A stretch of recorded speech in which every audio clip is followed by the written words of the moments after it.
棍子同我来的。喂。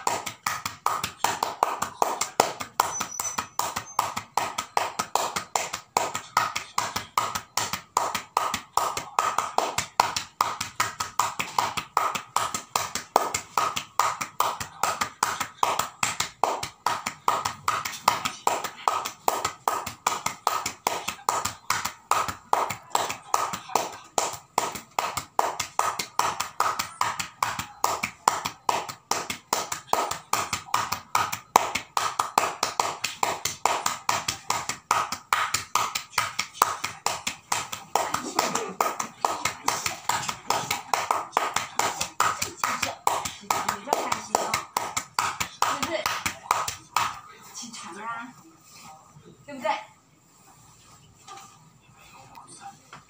对不对？起床了就开心哈，是不是？啊，玲玲哎，妹妹，嘿，来看我玲玲嘛。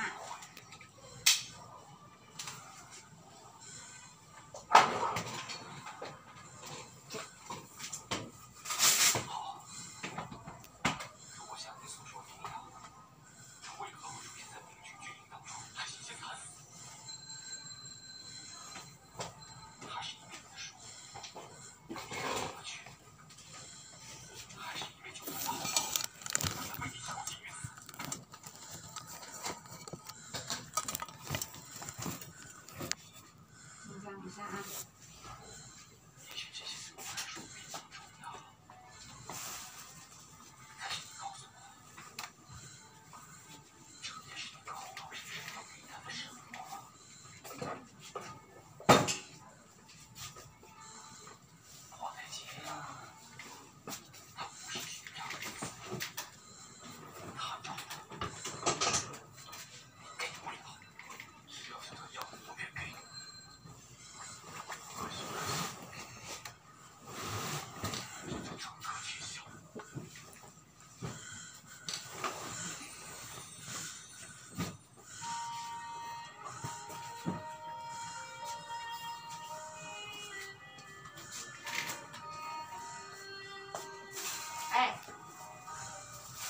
你这样看，我就要这样看你，对不对？啊，你头要转过来啊，啊，不然我都要这样看你。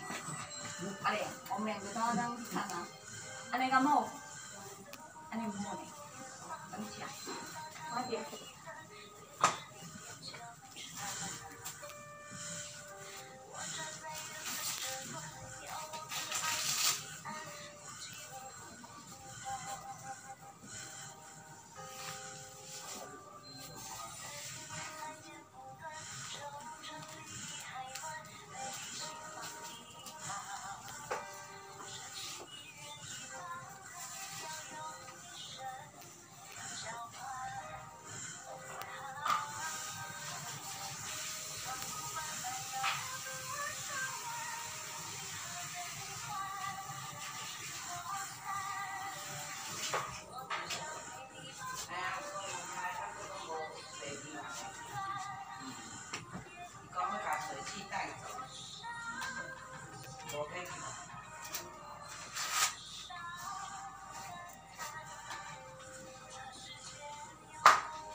今天伤而所以开始运错了，那今天明天不是很多人进来吗？对啊。那很多人进来要他们去什么东西也可以吃。She is 73 kilos. Naka-NCT. Butas yung liig. Resection.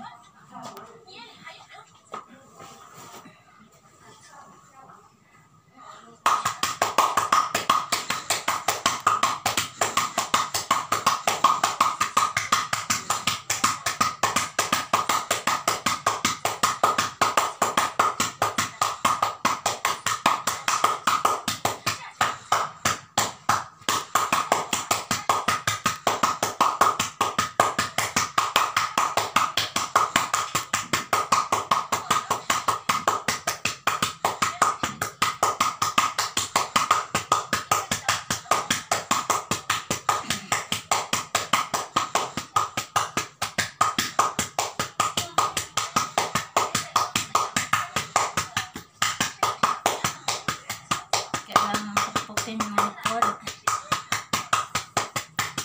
para makatulong ilabas yung plane ng pagsisaksyon.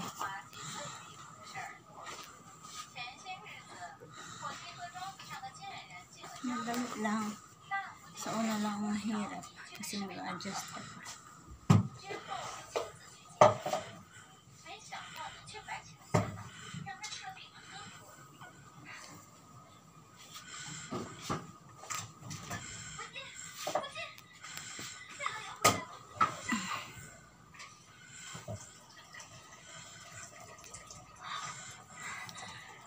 Kailangan na i-massage sa ano niya kasi hindi siya makapagsalita.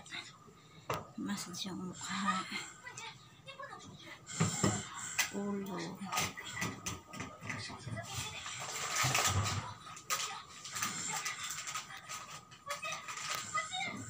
Matulong niya sa kanya.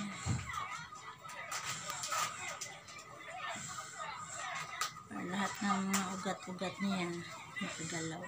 Kasi pag once na bedridden, nakastuck lang yung dugo, nakasteady lang. Kaya kailangan siyang galawin lahat ng parte sa katawan. Sa una parang mahirapan ka pa, pero kung sanay ka na, madali lang. Hindi naman ito aabot ng ilang minuto lang naman ito. Galawin mo siya before kami mag-exercise. Ginaganyan ko muna siya.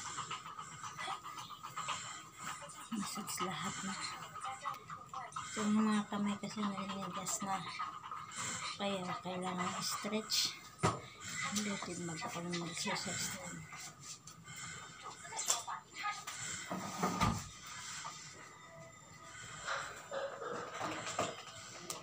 Bago ko siya punasan.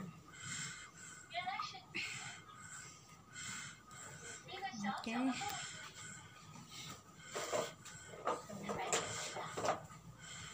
Kailangan yung rails ng bed. Lagi nakaangat para hindi mahulog yung pasyente.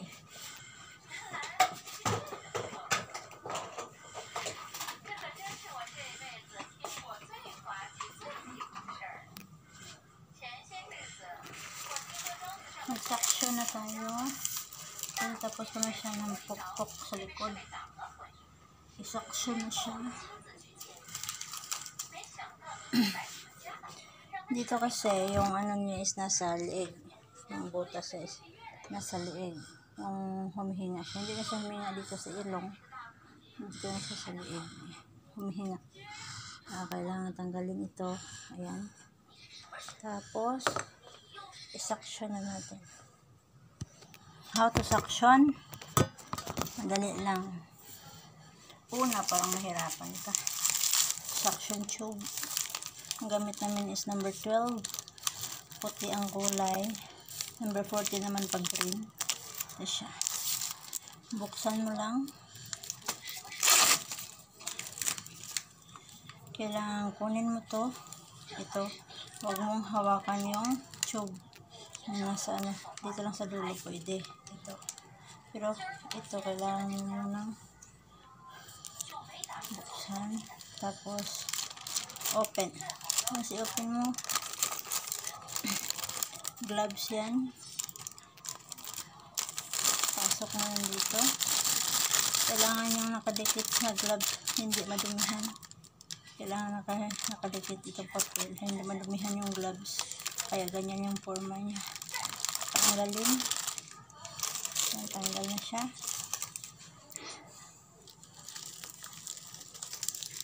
Suction tube.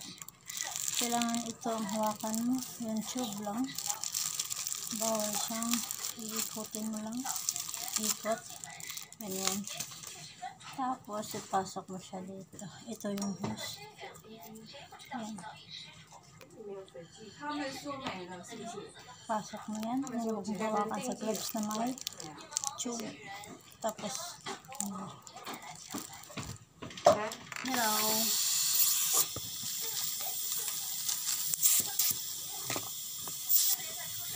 Sisi.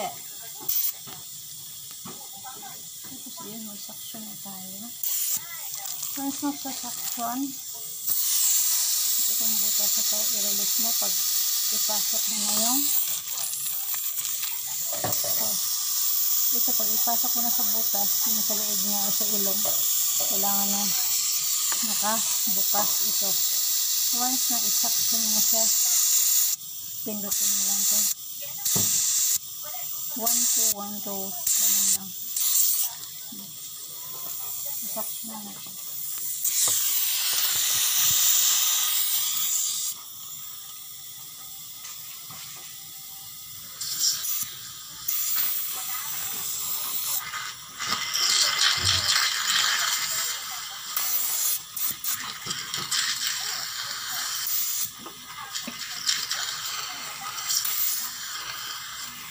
Kailangan mabuti ang mukha. Pag ang mukha medyo pula na, hindi na siya makahinga. Pahinga muna ang suction. Huwag mo muna ipasok. Then, suction ulit.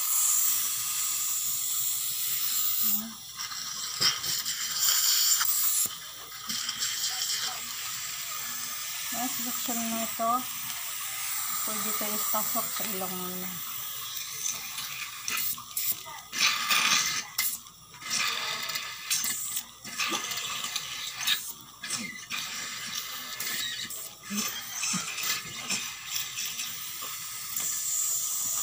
Pwede mo siyang punasan dito. Pasok mo ulit sa bibig.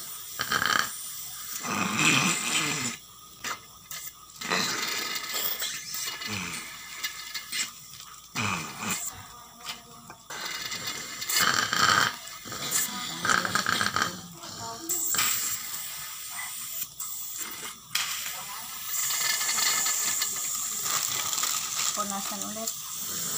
Pasok ulit sa butas.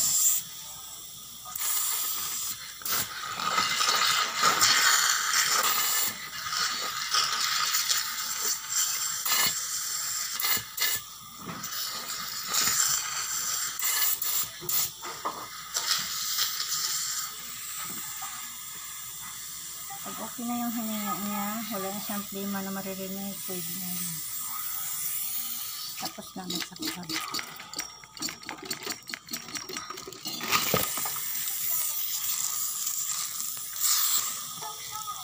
Tapon natin.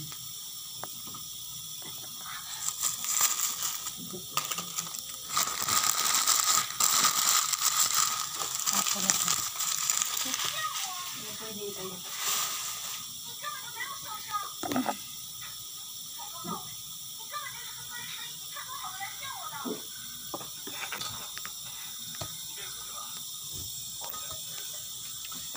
Tapos ngayon,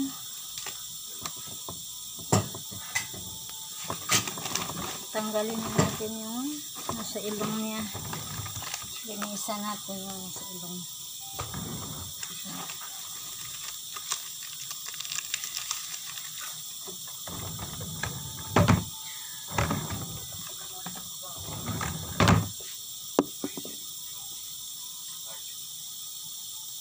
Tanggalin natin.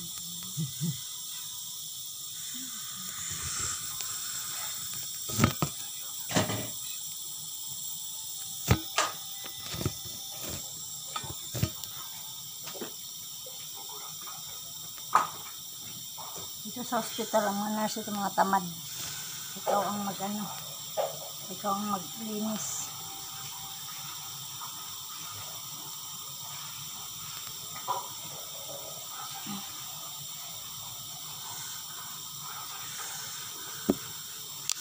Gamit ka lang nito. Lagyan mo ng sterilized water. Ayan.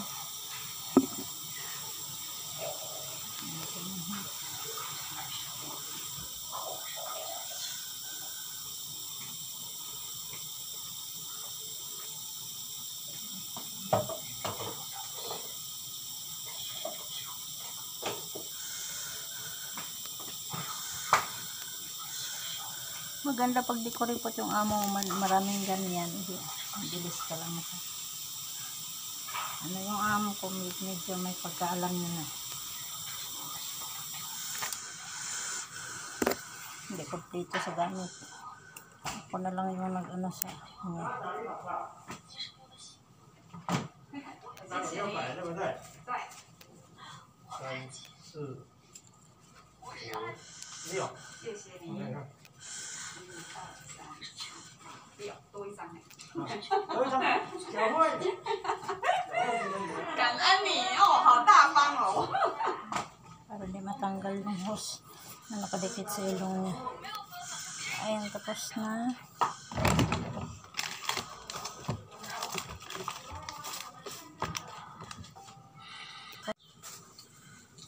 Ngayon, dahil malaki ang ating alaga, gamitin natin ng panghila.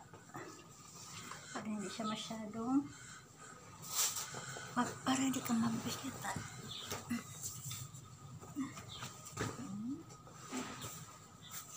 Tupiin mo lang siya ng kalahati. Tupiin ng kalahati. Ipasok sa likod.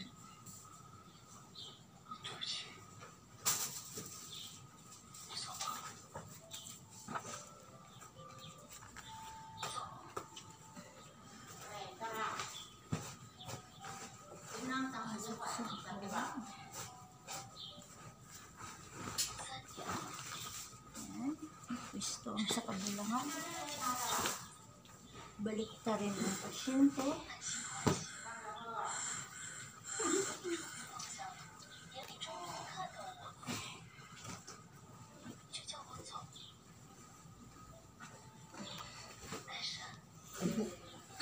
Ayusin mo para hindi siya mahulog.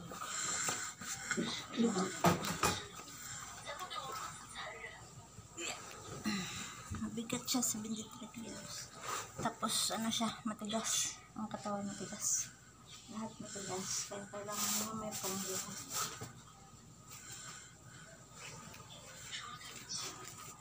Ang sa right left, kailangan right legs. Right legs pala.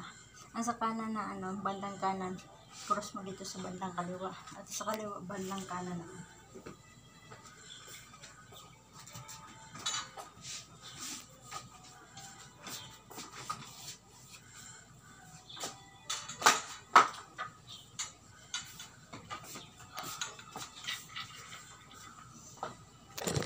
Tapos ito yung machine na pumbuhat sa kanya. Ayan na siya. Ayan. Pag sa bed, pasok mo sa ilalim sa bed. Tapos, kailangan na nakatapakan mo yun para mag, yung legs na para hindi siya, para mabalanse. Yun ang purpose niya, para mabalanse. Ayan na. Tapos, ito yung sa leg part. Dito may ipasok sa kaliwa na side. Kailangan nakakross yung style niya. Tapos ito, dito din sa kaliwa. Okay.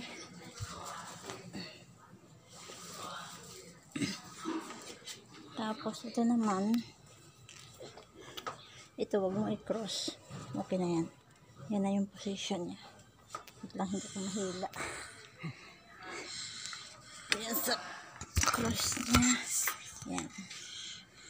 Tapos, pwede mo siya i-adjust naman. Ayan na yung forma niya. Ito, huwag mo kalimutan siya i-lock. I-lock mo siya. Ayan. I-lock mo. Ito naman yung pang-adjust. Pag nakaganyan yun, kailangan na hilain mo siya para ma-adjust. Ayan. Red button is pump up. Ayan na siya. Kailangan nakapwesto lahat na maayos yung nasa niya. Ayan. Parang pang support niya. Kailangan nakapwesto maayos. Tapos yung kamay niya, ganyan. Yung kamay kasi niya, ganyan na talaga yan, matigas. Hindi ko siya matransfer sa wheelchair. Kasi titigas yung kamay niya, mahulog siya. Tigas din ang paa. Kaya kailangan siya may ganyan. Ayan siya, ganyan na. Tapos, luwag na ulit. Silain mo siya. Ganyan. Kailangan wag mo yung ulo niya dito sa bakal. Masakit yan. Masakit yan, pre. Ayan. Okay. Tapos yung wheelchair niya. Pwesto na natin yung wheelchair.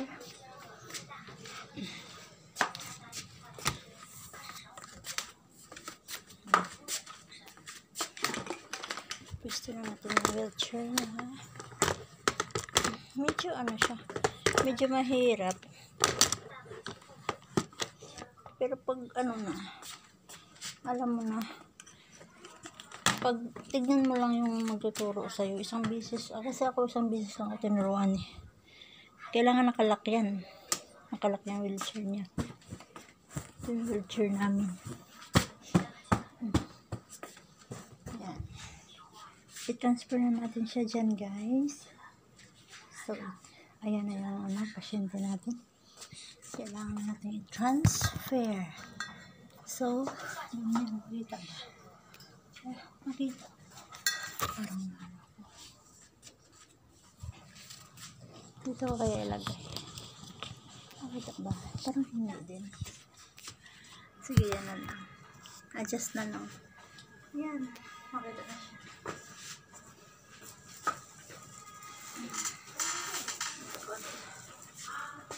Yung iba, walang pangbuhat. Kaya naman ang pasyente sa akin. 刚刚你咱好介绍过啦，伊确定有奥利嘛，才摕过互伊嘿。无啦，月底啦，月底啦，你毋是要过？啊，你我摕过伊倒啊，定有奥利啦，我叫你留甲领来嘛。这也要骗，没办法。我甲讲啦，伊讲拜托你摕过互伊啦，一定有奥利啦。很假，我讲，好讲来，这个啊。啊，无白食面，开始食这时候 OK，白食面惊笑。啊，我以为有食啊，咱就想讲直照，当时若落雨天啊啥，迄个有甲你食。那咱食着好料，敢有可能比较甜。啊，我哪会着？啊，阮下就本来都是挑剔的人。干嘛话你还？没啦。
哎，来，我希望你咱看者。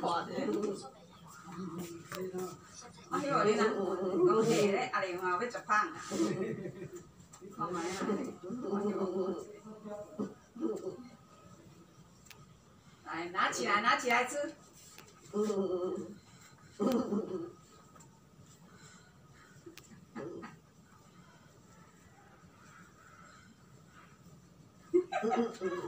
来，拿上来一点，拿这样子，拿这样哦，拿好哦。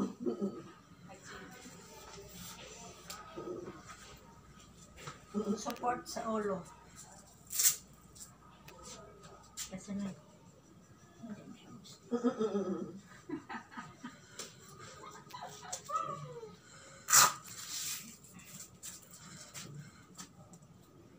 雅玲很开心哦。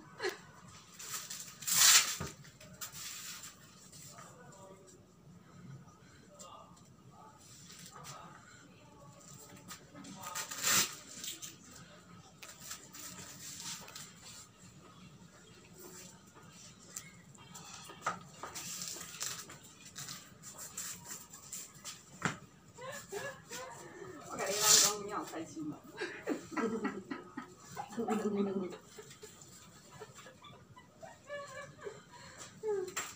走啦。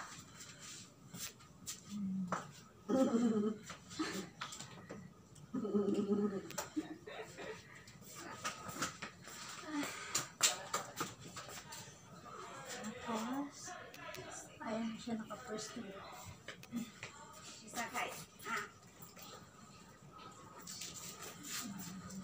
好笑的呀！开始。 Ayan na siya.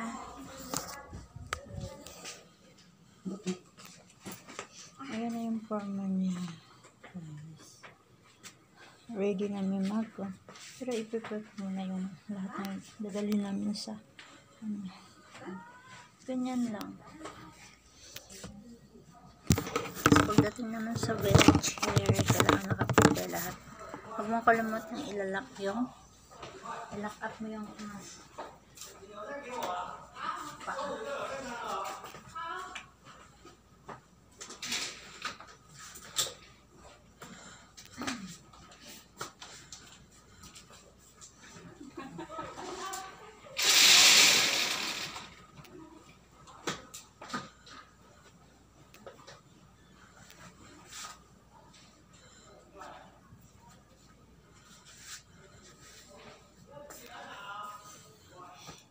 ayun na siya guys, ganyan na. Pero medyasan ka palagi nila medyas. Hi guys! Turuan ko kayo paano yung mga beginners pa na gustong pumunta sa Taiwan or kahit nandito sa Taiwan tapos hindi pa alam ang gagawin. Ituturo ko sa iyo kung paano magpainom ng gatas. Inom ng gatas. So, kailangan malinis muna yung kamay. Malinis yung kamay. Tapos, pag naka-inchity siya, ganito lang ang gagawin. Isang tube na malinis. Ipasok mo siya dito. Hihilain mo muna kung mayroon bang madala na hangin or mayroong madala na, nakita ba?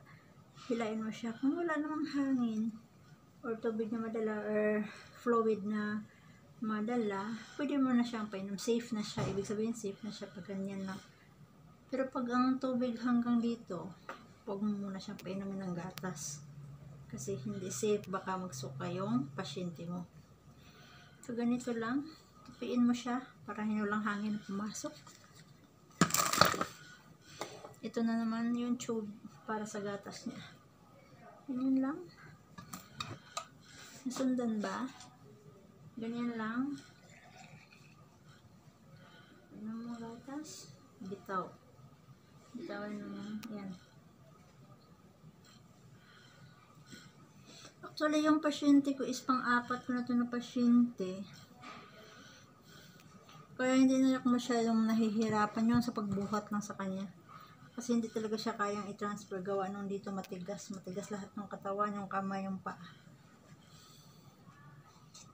Kaya medyo may idea na ako. Tapos, huwag mong hayaan na may tubig na pumasok. Dagdagan mo ulit ng gatas. Ayan, bitaw. Ganun lang siya. Mabilis lang. Pero para sa medyo mahirap-hirap pag yung kinakabahan ka pa pag una. Lahat naman tayo ng mga first timer dito sa Taiwan. Pag caretaker tayo, lahat tayo kinakabahan kung anong gagawin. Lalo na kung yung alagain mo masyado yung pasyente mo, ganun. Huwag mong hayaan na maubusan ng gatas as mapasukan ng hangin. Kailangan nakabalanse lahat. Yan.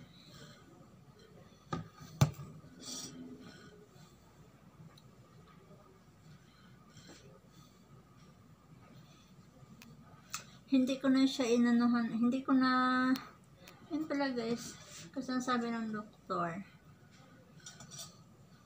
before and after, kailangan may tubig muna. Hindi ko na siya nilagyan ng tubig, kung napansin nyo kanina, o hindi ako naglagay ng tubig, kasi pinainom na siya ng gamot. Marami ng tubig nun, pwede na yun hindi ilagyan ng tubig. Yan. Tsaka yung tubig dito, nakasukat, depende sa kung ano ang sinasabi ng nutritionist niya.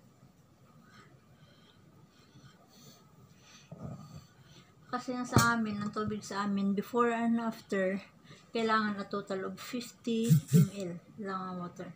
So, ito wala akong tubig na inaano. Lagyan ko siya ng tubig na ano muna. Ilan to? 20 muna ang ilalagay ko. Pwede mo siya idagdag sa dulo yung 50 o pwede mo hati-hatiin muna. Yun. Tapos, nagdan ulit ako ng 30. 30. Ayan. 30.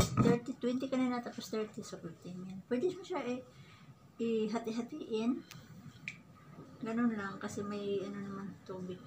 Tapos kailangan na may tubig siya natira dyan sa loob ng tube bago mo siya tanggalin. So, ayan. Tapos na. Sana may natutunan kayo sa video. Please subscribe, like, and comments kung ano pang gusto nyo malalaman.